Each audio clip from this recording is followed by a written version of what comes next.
Hey, welcome to the podcast. I'm not going to do a crazy intro because you guys just listened to my awesome pre-recorded intro. So, or not, I don't know. I We'll was see. gonna say, did you even say you're gonna do it this episode or not? Yes, I am. Maybe. Okay. Or not. Who knows? Anyway, hi, I'm Nick. You guys know me. And we got Nine Finger Nooch. And we got a story about that. And we got Heather the Happy. And we have Matt, who just named himself Matt because that's okay. It's Hi, his Matt. thing. Hey, what's up, guys? Thanks for having me. welcome to the Oh, shit thank show. you. All right, since we know that Tom's got stories, let's start with Heather. Heather, what do you got going on in life? I got lots of good things going on as usual. I just released a new gnome patch, which is adorable, and I just got a new gnome sticker, which is a new guy. And I did that teaching thing. I went to the local high school and talked about entrepreneurship with the high school kids, and Sweet. that was a lot of fun. That was very, very interesting. Awesome. It's always interesting to see what questions they wanted to ask, and mostly Did they ask a lot of questions? well, they had a check sheet that they had to ask if the conversation went stale, but it did not. They were curious enough about what we did and, what social media is like for me and how do I get my views. And they wanted to know what my work day was like. So, I thought the teacher said it went well. They were more engaged than usual. So I count that as a win. And two of them were even thinking of starting their own businesses, which is two more than the last time I went to business class. So that was good. That's awesome. Well, good for you. Fun. Look at you giving back to the community and stuff, teaching them young whippersnappers the way. Oh, I feel like that generation is way more interested in this kind of work than like previous, because I think they're realizing from like my generation where we're all kind of screwed, and they're like, maybe just working for a corporation that doesn't give a shit about you isn't the best move nowadays. Possibly. What else could I do to make money? Which is cool to see them like actually bringing people in, because when I was in school, it was you go to college or you're a fuck up. And I'm like, okay, well, I guess I don't want to be a fuck up, so I gotta go to college. And now I don't use my degree and I work in my garage and make more money than I did with the career with my degree. So and that was definitely one of the questions.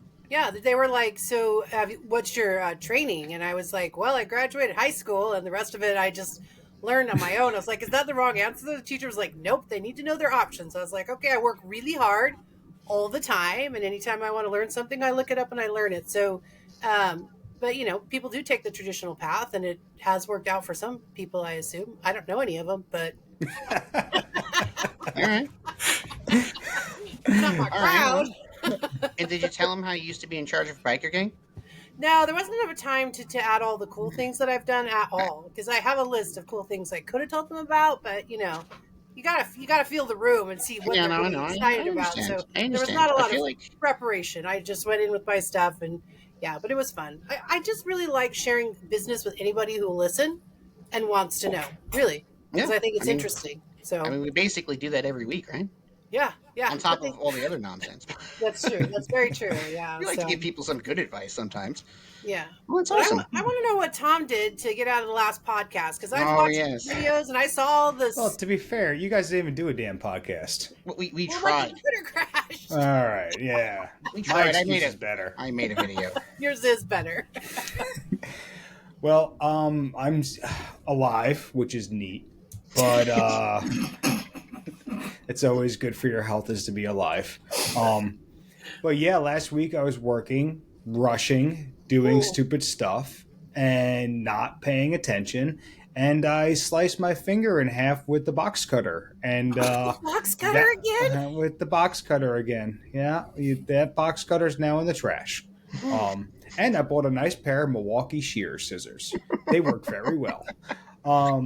I was cutting jute for the primitives, and the reason why I don't like using one of my knives is because jute is so abrasive on knives that I'm like, you burn through the edges so quickly. So I'm like, all right, I'm not going to use my own knives, which you get a better grip on, more control, because that's why you're buying a $300 Nooch knife.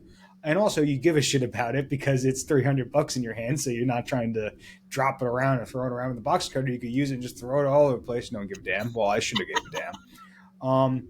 And then I cut my finger open while I wasn't paying attention. It tripped, cut my finger, and it was bad. It was very, very bad.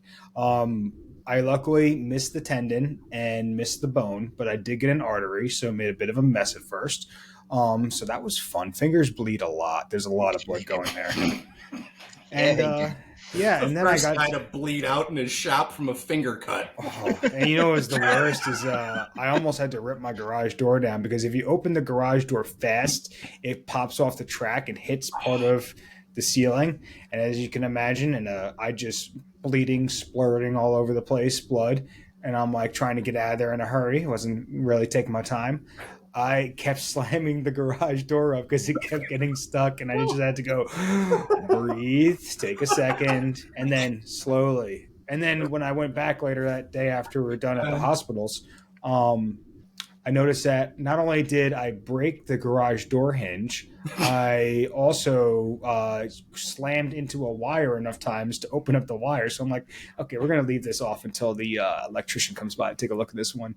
So yeah, I was close to kicking down my garage door, just ripping the thing off, which, you know, was fun. And then I got to experience the New Jersey healthcare system. Oh, I hate people for these reasons. All the hospitals were filled with people that were sick and with the sniffles. And, you know, which is fine. I guess that's their emergency. But when a guy who comes in who doesn't even know if his finger is still going to be attached gets told, yeah, it's going to be 3.5 hours until we even get somebody to look at you. And I'm like, great, just great. So we ran around to a couple hospitals, ended up going to urgent care. And yet again, I also realized that I made the mistake of doing too good of a job of wrapping my own wound because I was told by all my other buddies that are paramedics, like, yeah, you got to walk in there like blood all over the place, skirting and everything like that. If you walk in like I did, calm with your finger all cleanly wrapped, they're like, all right, just take a seat, it's just a finger cut. And then when everybody opened up, they're like, holy shit. And I'm like, yeah, guys, it was a little worse than just a boo-boo on my finger. But got to deal with, we ended up going to Paterson, New Jersey, to the hospital there, which if you don't know, it's a shithole. It's the hood. If you want really, really good heroin, you go to Paterson. Not really, really good healthcare. Really, really good heroin. To be fair, though, their doctor's seen a thing or two there. So when it comes to trauma, they see it there. But it was such a mess in there. And at one point, I was close to strangling this junkie who was arguing with my doctor while she was stitching me up because he did not get the pain pills he wanted. They kept prescribing him Advil, and he wanted the stronger stuff. And this dude's high. He's going in and out of the bathroom. Mind you, all of this is happening in the lobby because the whole hospital is filled with so many people with the fucking snivels and a fever that the guy who needs to have an orthopedic surgeon look at his hand has to sit in the lobby to get it done. And I was very close to strangling this guy with my good hand. But I'm like, calm down. I'm like, I know if I say something that it's going to cause a fight because it's just you look at me, and if I'm cursing at you, it's like you don't think, oh, maybe that guy's going through it. You know, that's not the reaction I normally get. But Lauren and the doctor went off on him, which was nice. I'm like, all right, I'll let the ladies tee off on this guy right now. Okay. Because it won't turn into an instant fight as if I say something. Mm-hmm. But yeah, it was a very eventful day, and now I've got half of my stitches removed. It's been a week since it happened. And because when I went to the doctor today to get them removed, I could have normally for like superficial stitches, I just cut them out myself. But this one, I'm like, I would like a professional to look at this. Mm-hmm. And he's like, yeah, no, we're only taking half of these out right now. You got to wait until at least Sunday. And I told you wanted to do it next week, but I told him I'm very busy going ice fishing all weekend. And he's like, you fucking asshat. Anyway, Tom's going to mix the next episode because he fell into the fucking lake or something.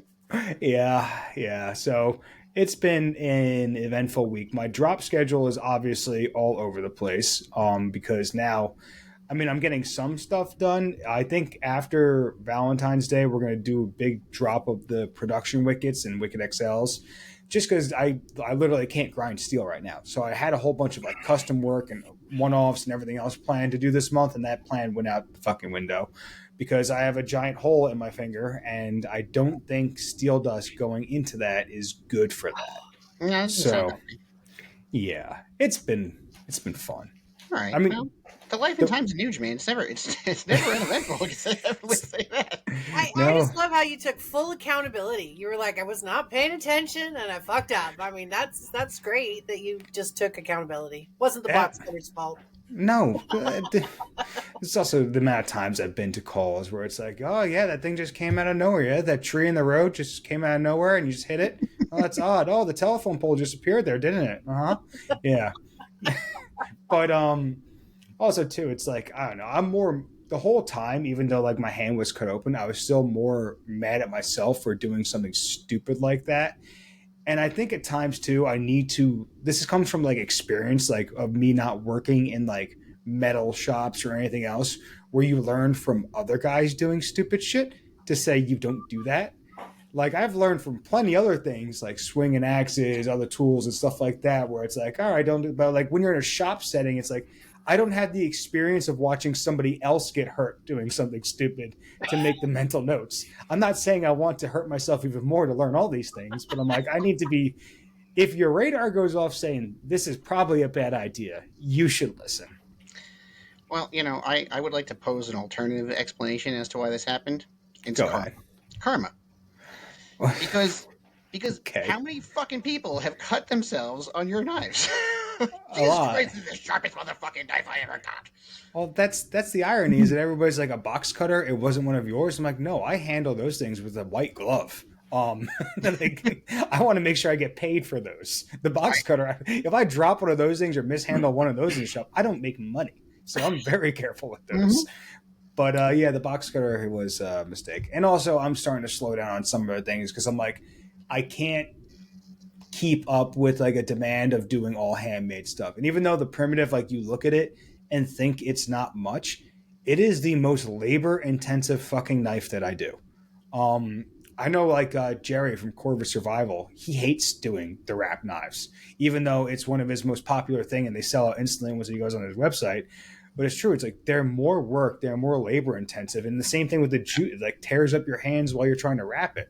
So like those prices are going to be going up a little bit because if you want a fully handmade nooch knife, that is the most fully handmade thing in there. And two, it's just like it takes away so much labor and it's like, more chances for me to do shit like this. Now you got to pay your hospital bill, so the amount of cost between the MRSA on my leg and now this bill that's coming up, the amount of bills from hospital visits this past month, I could have flown Lauren and I to Mexico at this point and still had like spending cash. So stop fucking hurting yourself, dude, and getting sick and stuff. I'll just stop getting MRSA. That's what I'll do, Nick, because I had control over that one. That one I didn't have control over, you douche. Yeah. It sounds like we need to add a column or an article to our magazine called like, the maker's bloopers or something, so all these guys can I think that would be great. Learn from hurting each other. I mean, I can tell you, man, that would make a hell of a blooper reel. Hurt yourself more. Make sure you videotape it, and it's great marketing. Well, he got pictures of me when I hurt myself with his knife. Yeah. Dude, I've never seen my own bones before, so thanks. That was cool. Oh, Candy grinds are sharp. Yeah, they are super sharp. And like everybody was like, "Oh, this knife is really small," and I was like, "This thing is huge. This knife is enormous." I can barely fit it in my hands. God, where did you get Tom's hands from? Dick. Maybe I started having 3D models of my hands out there. Maybe that's how I cut my middle finger in half. It's because there's not a whole lot of finger there to cut in half. Dude, this thing is ridiculously sharp. So the article, the Gear Up article, is going to have the Bruin featured in it. And I started writing, my notes section on it last night. And I sent the opening to Nick. And I asked him, like, what do you think of this opening? He's like, it's great. It's great. Stick with that. And it was, fuck this knife and the guy that made it. It's super sharp, though.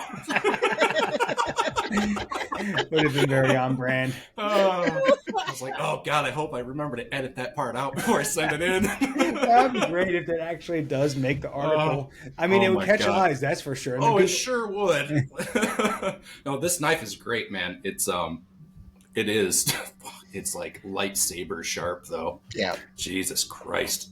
I just don't understand why people don't like. There's such a hesitancy to Scandi grinds because I guess like maybe they're used to like shitty Scandi grinds. Scandi grinds that are nothing like your Scandi grind. I think a lot of guys don't realize like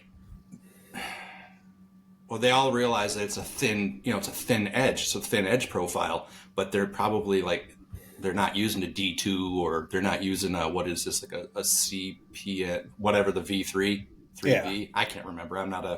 I like knives, but I'm not a total knife nerd. But you've got to use like a really hard tool steel to make sure that thin edge doesn't break under pressure. And I think you did a great job of this knife. It's awesome. Arguably, I'd say that the Scandi grinds actually have more mass behind them than some other knives, unless like you're using like an Essie, which is like, it's like they pretty much take the steel and then put an edge on it and say, there we go. I love you guys at Essie, but you guys make fucking pry bars. But people also love them for that. But like something on this knife, this is a Bruin, but I did one in 3V with a saber grind, and because of the edge geometry on it, it's actually thinner further up than, and this was a mistake. I ground this too thin. But this is thinner further up the blade, I guess I should say up this way, than a Scandi grind would be. You only have that tiny little section at the front on the Scandi that's thin. The rest, you actually have a lot of mass back there. So batoning and stuff like that, with a good Scandi grind, you're really not hitting the teeth, the dangerous part, where this... Right. You have this whole part right here that can still deform and roll and everything that you got to be worried about.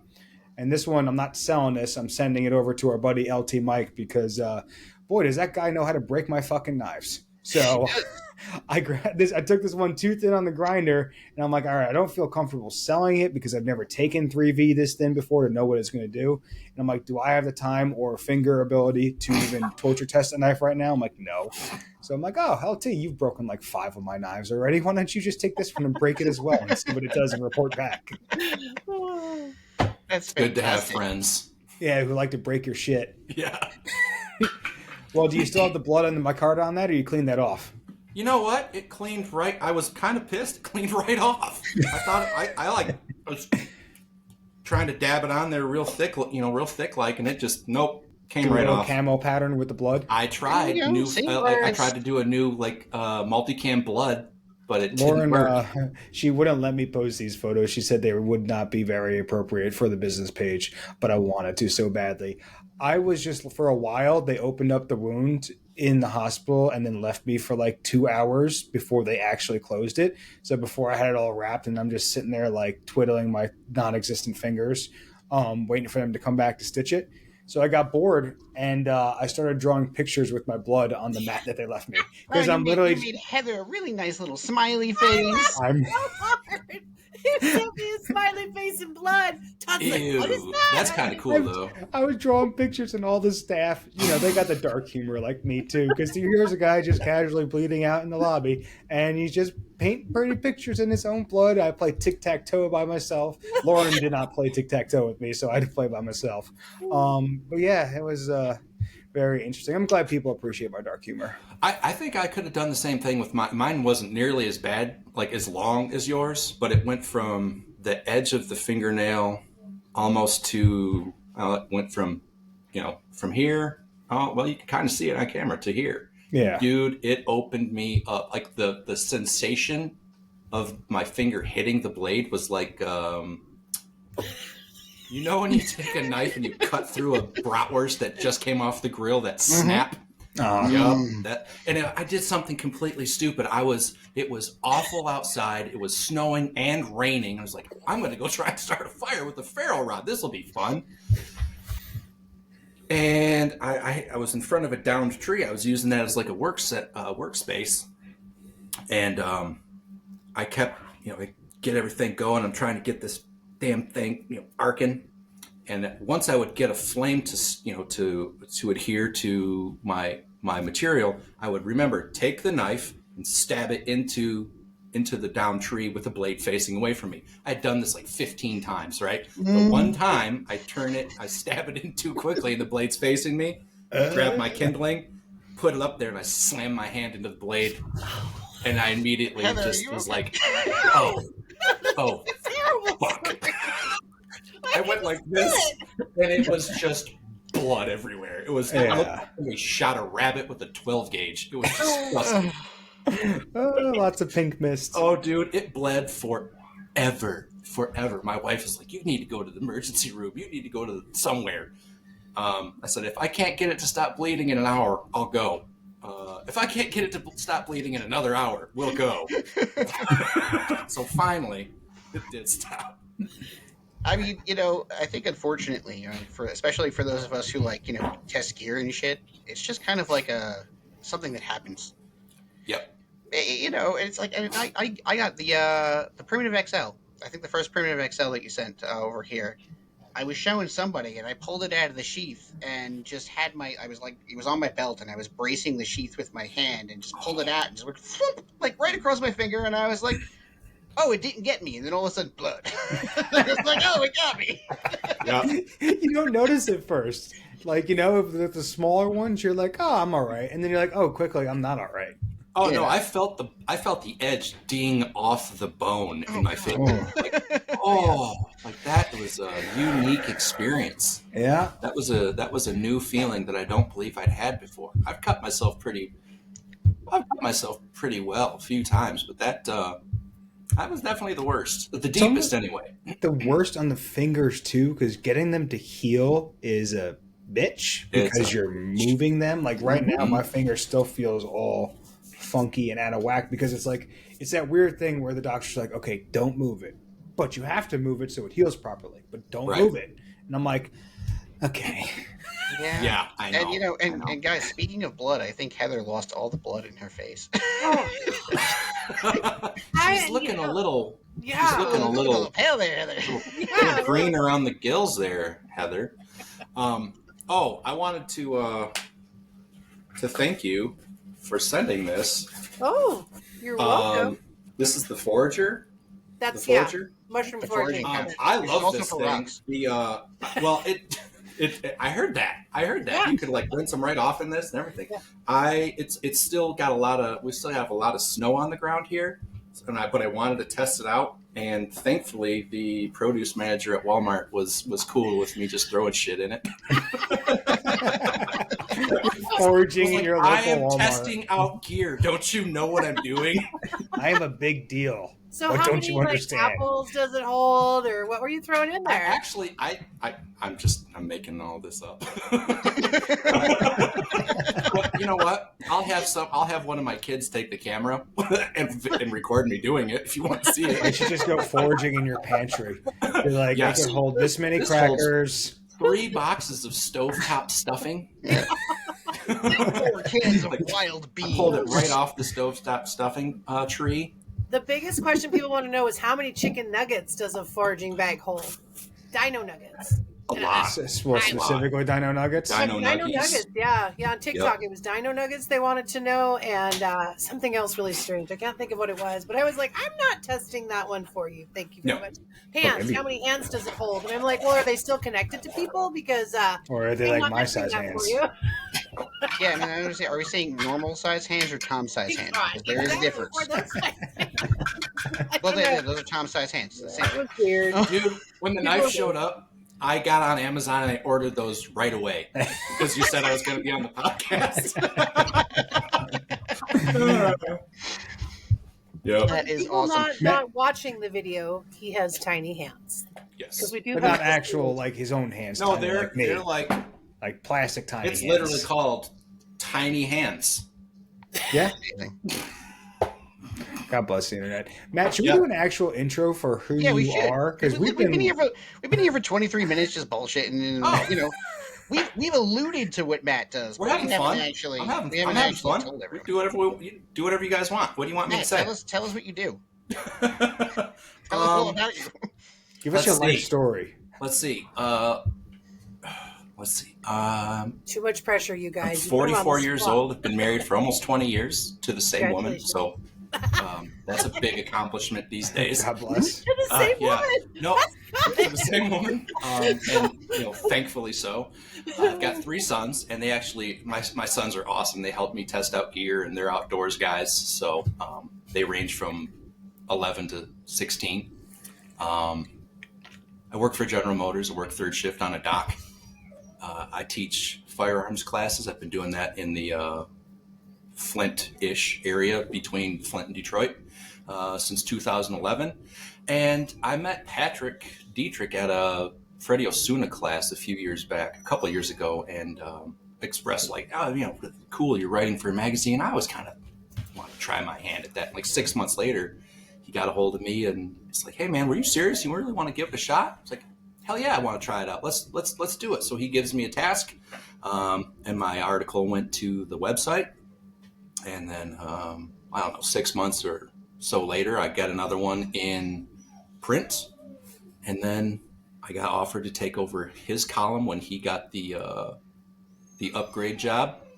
And now I've got a column. I'm talking to cool people all the time, and I get to shoot a cover once in a while. So I'm going to, I shot last month or this current issue's cover, and I'm shooting the following cover. So it's, that's a pretty quick and dirty rundown. Okay, but you forgot the most important part. You get to talk to me every day. I get to talk to you all the time. All the time. I don't know if that's a good thing or a bad thing. It might not be a good thing. I like it. This has been awesome, man. I mean, I know I've told Nick this, but I don't know how publicly I've said this. I've worked for General Motors for 22 years. Like, what do I need to use? I've never needed to use a computer. I've used a smartphone, but when I wrote my first article, I wrote it with a wooden number 2 pencil on a spiral notebook, and I had to voice to text because I didn't know how to type. So, you don't have to know exactly what you're doing. Like, if you want something badly enough, you'll figure out how to get it done. Right? And that's really what I did. I still to ask Nick, how do I do this with an email? I have to ask somebody, or else, I'm going to spend my life trying to find YouTube videos on how to do some of the most simplistic things that my youngest son can do. And you're going to have to ask Nick for the YouTube videos to find. Right. Nick, what YouTube videos do I look up how to do this? Right. So it's not being able to not understanding or knowing how to use a computer was a bit of an obstacle in the beginning, but I'm getting there now. I love it. You're just saying if you're passionate, go for it. Don't let things hinder you. That's awesome, Matt. That's really nice that you're able to just kind of veer and start a whole nother path of things to learn and explore. And what a great example for your boys to just put yourself out there and be like, I'm going to go for it. Yeah. Thank you. I mean, I've done all kinds of different stuff, all kinds of stuff throughout my life. I mean, I don't want my kids to ever say, oh, my dad, he didn't try. He didn't take a chance. Get it. I totally get it. Sometime I'll be sitting around talking with my wife and telling, back when I blah, blah, blah, when I was 20, I was a massage therapist. My son's like, you did what? I didn't know that about you. Or you sold cars, you framed houses. I've done everything. I've tried everything. I don't want to say no to an opportunity. It might turn out that it's not for me, but I don't want my kids to be afraid to take chances. I don't want them to be afraid of failure because failure is on the road to success. So it's important to let them know I'm struggling from time to time with something, so they can see that Dad, man, as much as I love the fact that they think I'm Superman, they need to understand what reality is, and that not everything is easy. It's going to be hard. Exactly. Yeah. That's wonderful. And it's the same thing that we've all essentially done. We've all been in all kinds of places in our lives. I know Heather's been all kinds of places in her life. She was a biker gang leader and a whole bunch of other things. And, Tom used to be a police officer, and I used to do banking stuff and financial stuff. And it's we all opted to follow our passions and see where it took us. And it's awesome, to see people succeed and to see people, grow their businesses and grow their practices and their professions and whatever it is and the new path that they go down.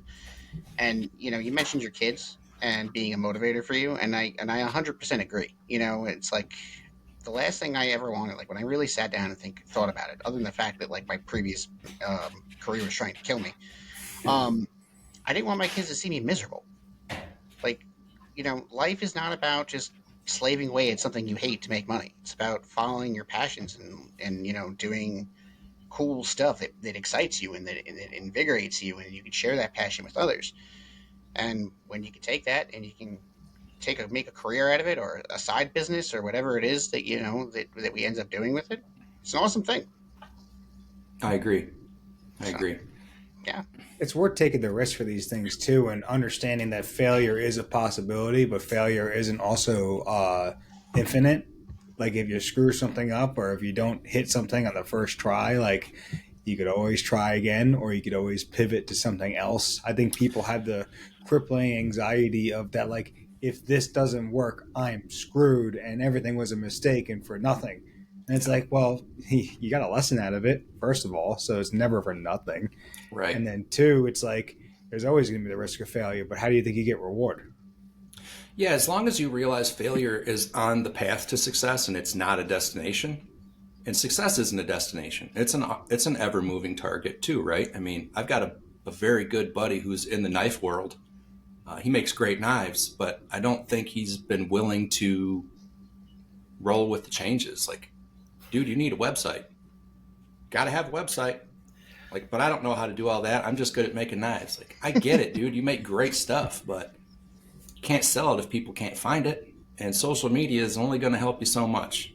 So you can make the best shit in the world, but is it really the best shit if nobody knows about it? That's right. That's right. So, yeah, you just got to keep putting one foot in front of the other. Just lean forward and step it out. I just say we're really good at learning what we're not good at. That's how Todd and I live. Hey, that works too. That works too. We're not very good at that. Yep. Let's try something else. Yeah. Yep. There's a lot of that going on. I mean, I know I've done that. That's why I've tried so many different things. Yeah. I think it's also helpful to like surround yourself by other successful people, or people that you want to have in your ring. Like my jiu-jitsu coach was, we took very similar paths, where he was a teacher for a long time. And then he's like, fuck this. I want to open up a gym. I don't want to be a teacher anymore. He was like a couple of years from retirement too. And he's like, yeah, I don't feel like doing this anymore. And like his boss actually denied his resignation at first. He's like, no. He's like, you're making a mistake. I'll give you a day or two to think about it. And Dave's like, all right. And then when the next time, like, yeah, I'm still quitting. And he's like, okay. And it was like, took that big leap to open up a school up here. But now he's got an extremely successful school, and he's so happy with this, to the point where he can support his whole family on it. I mean, his wife was a teacher too, and she quit her job to then also help with the business because they're so busy. Wow. That's awesome, man. I mean, it's just helpful that like that was around by me before I quit, because I'm like, okay, this isn't that crazy. I'm training in a school of a gym of a guy who did something similar. Like, it is fucking possible. Yeah. But also I see him and I'm like, Dave also works like 14 hours a day. So, so there wasn't the confusion of what it takes to get that.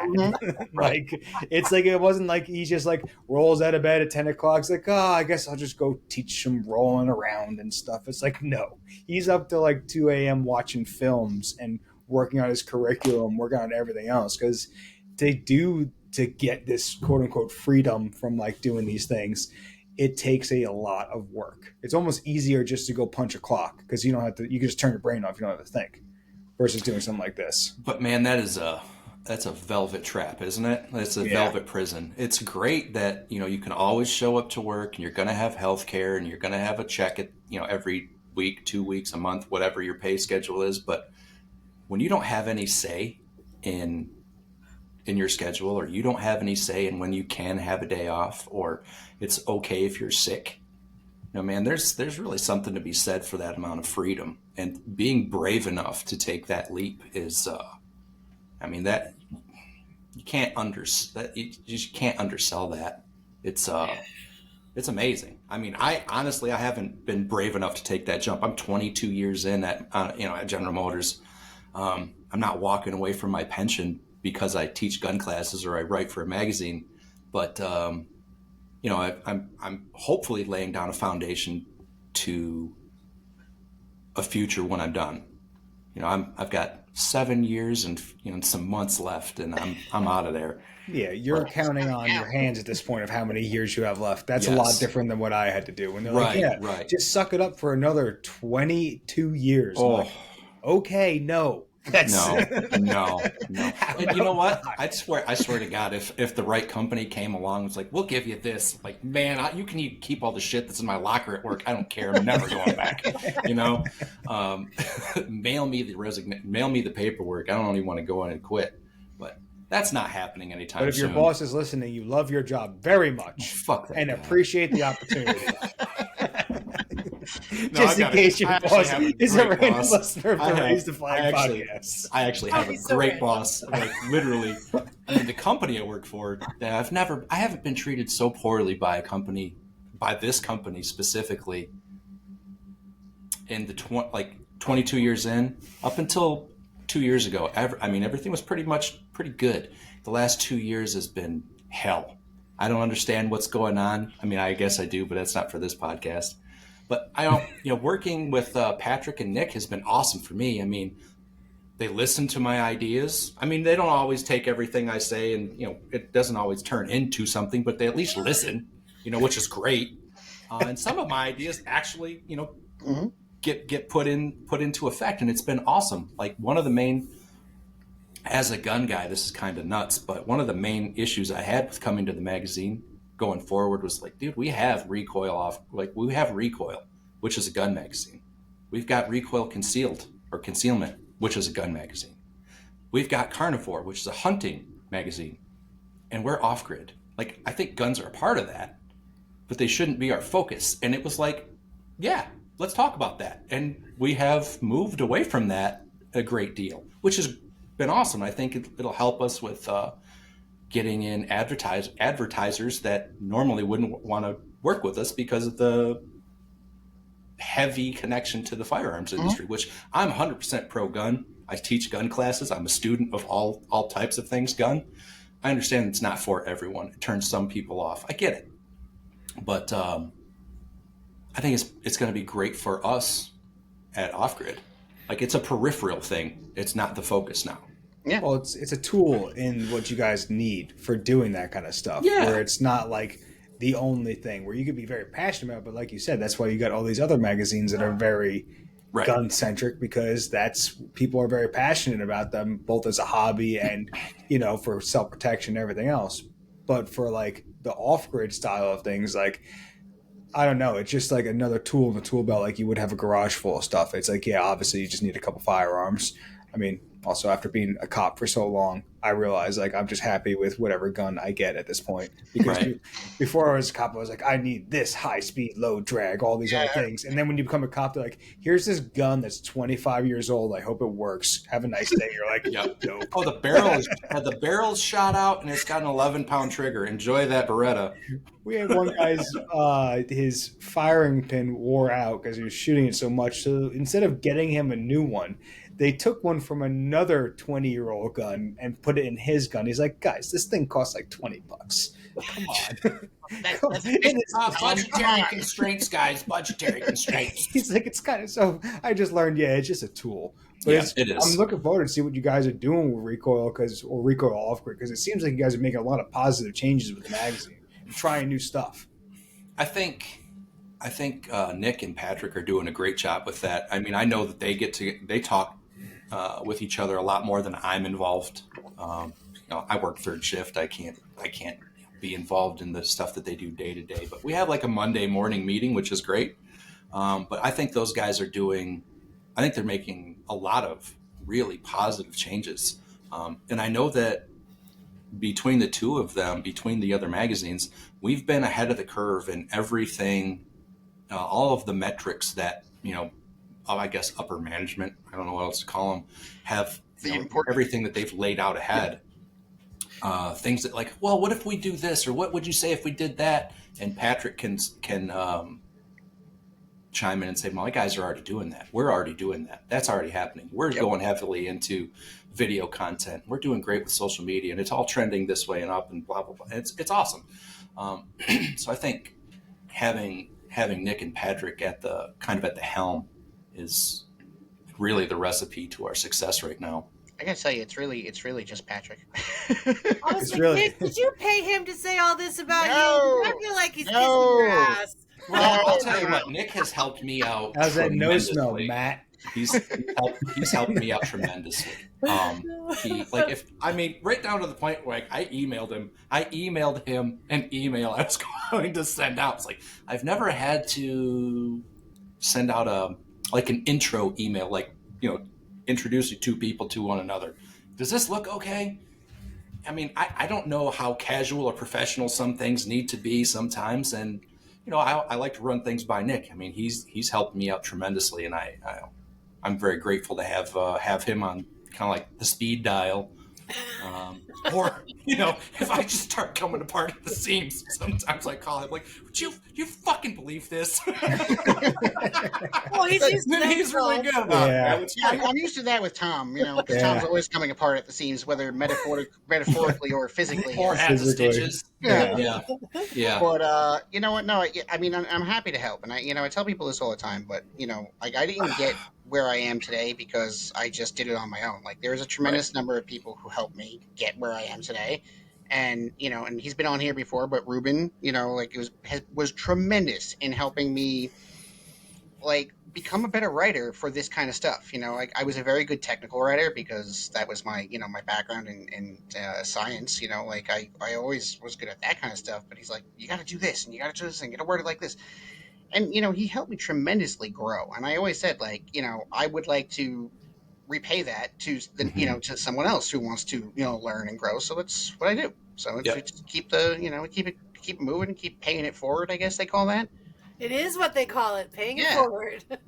And and of course, I mean, not just Ruben, like everybody. So many people help me, including these two co-hosts of mine who are awesome. I mean, if it wasn't for Heather, me and Tom would just be in a dark hole somewhere. You'd just be swearing at each other. I do feel like that. We went on a dark hole on a phone call the other day. We were my hour God, and 45 minutes in. We're like, holy shit, we were talking about business and strategy. And then we're like, man, fuck these people for the next 45 minutes. Yeah, it started great. And it was like, fucking corporations. That's the man. He's after you. Yeah, well, trying to hold you down, It dude. started up of medical bills, and I'm they're like, oh, did they lose a pen that day in the hospital? We're going to tack that onto this guy's medical bill, but we won't go down that path again. Good. I was just going to redirect you. I know. I'm redirecting myself, Heather. I think, I guess, Tom. See, Heather's teaching us. I'm trying to be a good influence. No, yes, you always are. That's why I painted a happy face in blood while I was bleeding out in the hospital, Heather. I did it because of you. It's one of the sweetest things I've ever received via direct message. A bloody happy face. It was so perfect too. I feel like it was very well done on the internet. I think I'm gonna have to use that as a promo photo for this podcast. But seriously though, it's actually pretty good.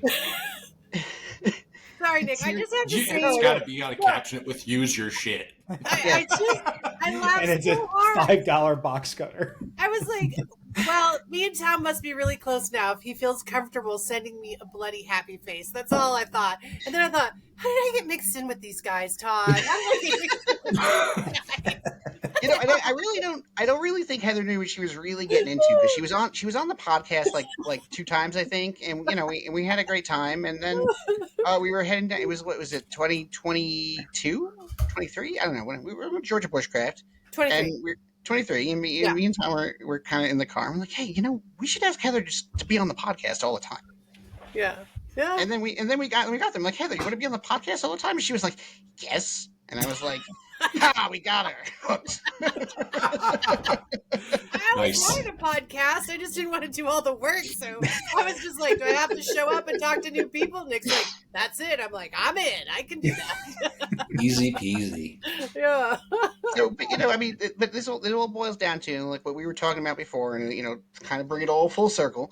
Is we talk about it all the time on the podcast and just in general, but the value of the community that you build around you is tremendous. And everyone that I know in this business, right, in the outdoor, whatever you want to call, knife, tactical, whatever space that we exist upon, everyone who does well because they built a strong community around them, and they acknowledge that they're not great at everything, and that they have people that they can help them, they can lean on, they can help guide them, and whatever it is. So.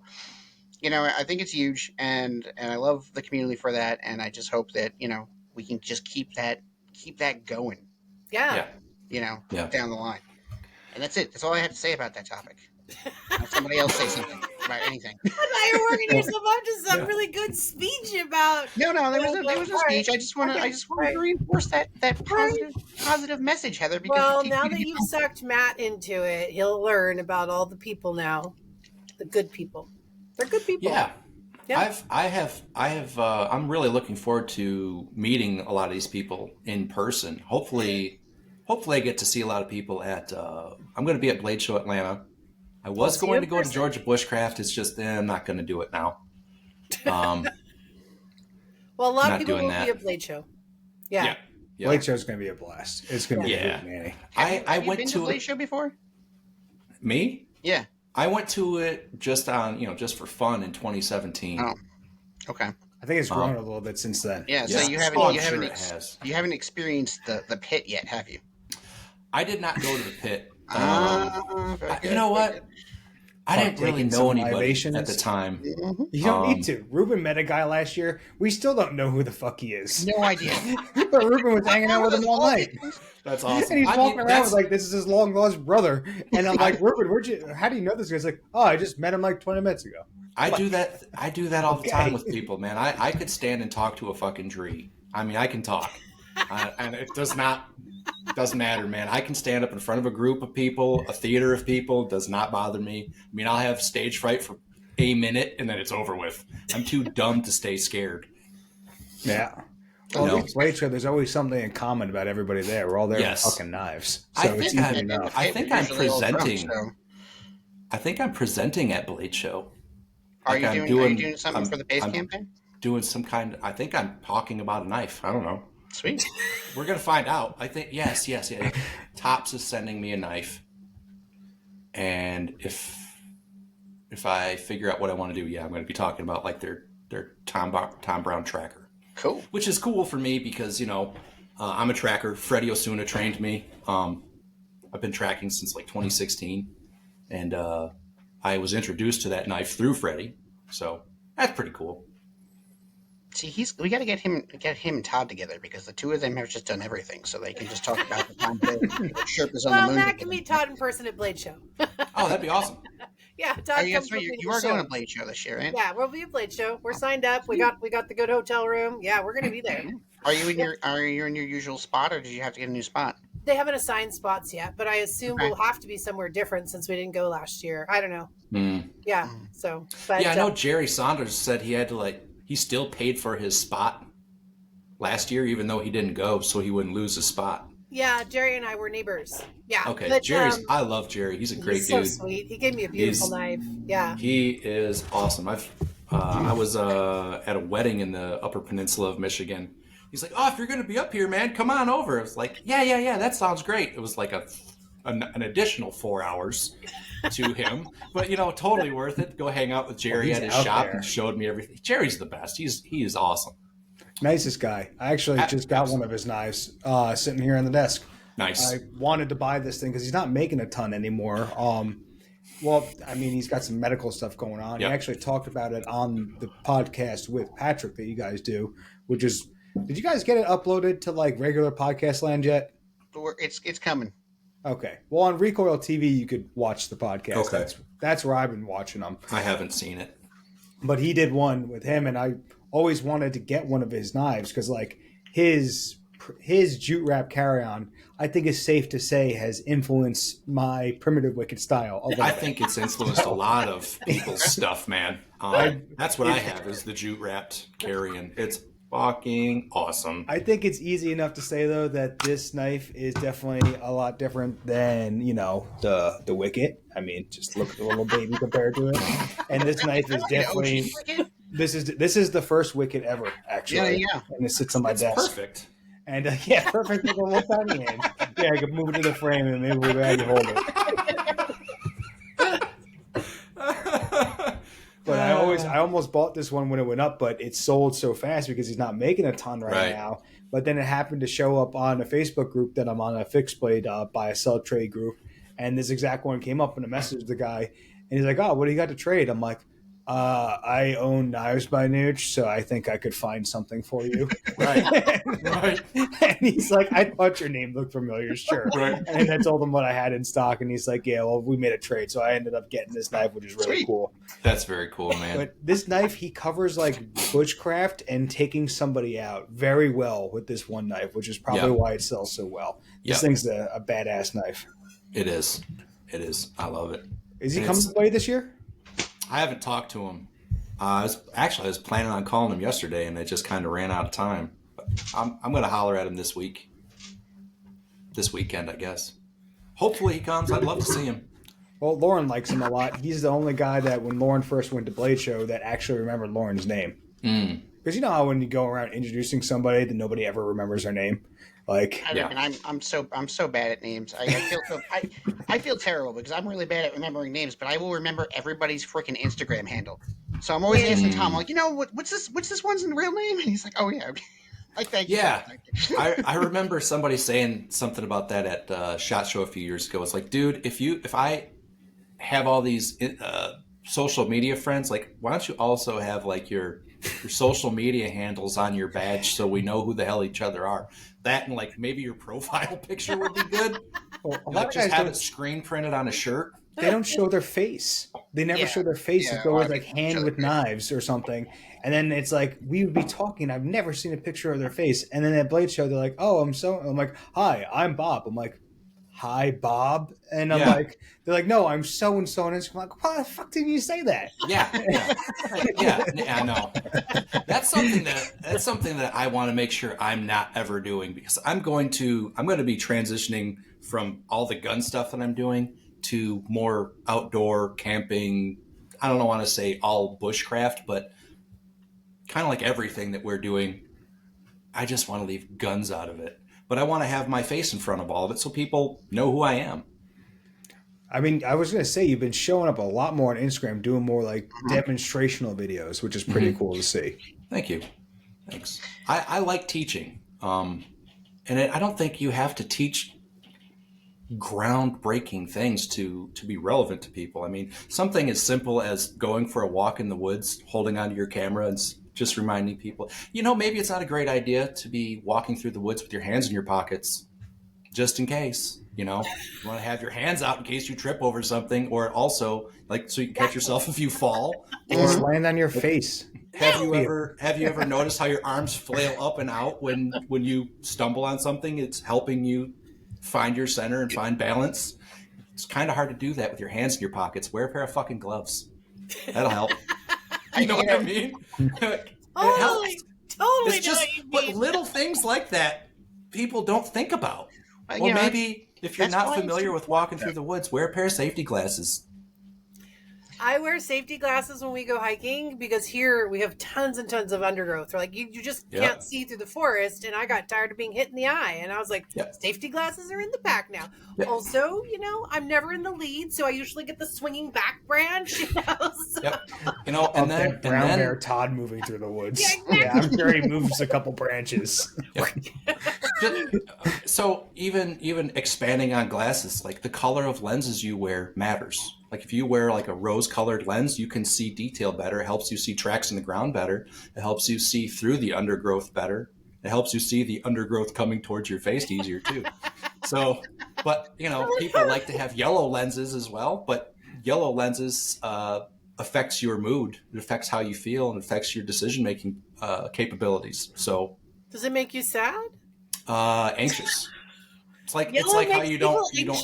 That's why you don't paint a baby's room yellow, because it causes anxiety. No. Never heard that. No. Just interesting. I didn't know silly things, but but I can go through life with rose-colored glasses. People think I do already anyway. So. I'm pretty sure you already do. I think mine are just like dark tinted black. Well, I don't have to worry about glare though. Right. But I feel like those lessons though are the ones that are digestible by people, especially when you're trying to do it in like written form or anything else. Because if you want like a deep dive, like buy a book on it. Like I want to make a slip joint at some point, and I bought a book, or you take a class on it at Blade Show, Texas. I'm going to. There's all sorts of slip joint guys there. I want to take a class there, but it's like that's for like deep diving stuff. I've also watched a crap ton of 5-minute videos. I'm like, how does one even work? And I'm like, oh, just give me the soup and nuts of this kind of thing. What's the basics to all this kind of stuff? Stuff that people could actually digest, because when you start going real into the weeds, people start, you lose people. You get static. Yeah. I think if you take something like a big thing, like maybe slip joint knives, you break it into different sections, do it as a video series. Is what it's really like. What I've talked to Nick about. What I want to do is, any type of skill, whether it's assembling a firearm or how to build a fire, you can break a lot of that stuff down into multiple 1 minute, 2 minute videos, so it's a digestible thing for people. Chunks. I love what Nick's been doing with my with some of my videos. I send him. Adventures with Matt is what it's called. Adventures with Matt. It's all black and white, and it's got like that old timey saloon piano music. It's fun. It's very fun. It's and honestly, I can't even really take credit for it. That was all Patrick's idea. Patrick is a he's very calm. And Yes. he's in everybody audience. He's been on here before, so he's very calm and he's very collected. But the man is devious. He is. So he says so well. Yeah, he really does. So he says to me one day, he's like, "Hey, Matt's going out to the woods and he's doing a bunch of videos, and I want you to do something like this." And he sends me this YouTube channel, I guess a whole bunch of videos like that. And I was like, "Oh my god, that's really hilarious." He's like, "But we're not going to tell him." And I was like, "Okay." When the first one popped up, I started laughing. I mean, I dropped my phone. I was laughing so hard. I was like, "Oh, this is absolutely fantastic." It's funny. I mean, it's not like I was doing something serious, but it was. I don't even remember what the first one was. It was the hatchet. And the reason why I picked that one though is because your facial expressions during the whole thing were perfect for that kind of old timey movie kind of slapstick humor. Yes, movie, I was like, "Oh my god, this is perfect." Yep. So that was fun. There's more of fun those to coming. watch. In fact, there's I enjoy making those so much that I actually spent money on to get some more effects and stuff. So, it's gonna get real good, guys. Don't worry. I've been spending a fair amount of time. I make it a point to go to the woods for a few hours every Saturday just to have a fire. Dude, I got some great fucking gear from Helinox. I don't know how you say it, but dude, if you don't have one of their chairs, holy shit, your life is incomplete. You need one of their chairs. The Amazon ones aren't the same either. What's that? Had the Amazon ones that you think you're getting a great deal for. We got one for Lauren. I had the $100 Helinox chair. I've had it for fucking 10 years at this point. So worth it. But we bought her one of the cheaper ones. I'm like, she's not really going to use this thing all the time. And the quality difference is night and day. Is that the one we got on Amazon. Yeah, the rickety little one. That thing sucks. I sat on that and was like, I'd rather stand. Yeah, it's not. It's you. Sometimes, most times you get what you pay for. And same with the Ox. Well, they have those. Their chairs are awesome, but they also have the insulator you can put over top of them. Mm-hmm. Oh my god, that's a game changer. So and then their toasty little butt cheeks. Yep. Then their little packable table that folds out. It's awesome. I just take Heather's ground cloth and sit on it. Oh, Nick, you're such a man. You're such a man. You just sit on the dirt and enjoy the suffering. He doesn't even drink coffee. He just chews on the grounds. Yeah. Let's saliva brew it. Yep. He's just, God. He's testosterone just bulging out of his ears. Look at that. Heather's had enough of us. She's like, these guys. Oh, you know what's really silly is it's my lunchtime and I'm already an hour past my lunchtime. And so my stomach is growling. I was wondering if you guys could hear it. I'm just hungry. No, it's fine. I have things that I have to go do too because thank you for will whip me. Thank you for moving your schedule around so I could be on later in the afternoon, guys. I appreciate it. Yeah. No problem. It was awesome having you on, man. We really appreciate you coming and talking to us and sharing some of your life experiences and your wisdom and your stories with us. Hey, we appreciate you listening to the podcast. Oh yeah, fun. And we appreciate you listening. And he always tells me he's listened. He tells me about the episodes he listens to. So I don't even have to ask. I don't even have to quiz him because I know he's listening. But yeah. So anyway, on that note, I guess we're going to be done. And none of us have to even do some kind of crazy wrap up where I would ramble on forever because Heather was nice enough to pre-record one that will probably sound so much better than the intro. So anyway, on that note, guys, bye. Awesome. Thanks. Bye-bye. Bye. Thanks for having me.